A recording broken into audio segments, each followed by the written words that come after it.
ណែត្រូវចេះប្រមាណខ្លួនឯងកុំខឹងខ្លួនឯងកុំជេរខ្លួនឯងព្រោះជាតិមុនយើងធ្វើបុណ្យបានតិចរក្សាសិលបានតិចបើយើងដឹងថាខ្លួនបានខ្វះបុណ្យហើយក្នុងជាតិនេះប៉ុន្តែឥឡូវនេះយើងត្រូវខំប្រឹងសន្សំ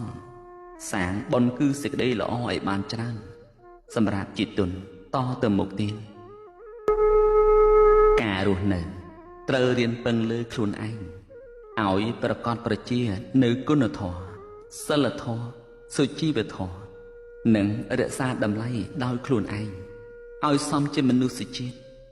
ព្រោះការបានអត្តភាពជាមនុស្សនេះព្រះពុទ្ធជាម្ចាស់ទ្រង់ត្រាស់ថាគឺជាការក្រដូច្នេះត្រូវប្រព្រឹត្តតាមទូនាទីរបស់ខ្លួនឲ្យបានល្អចូលរៀនមើលពីលោកនេះដោយសេចក្តីល្អទើបបានសុខ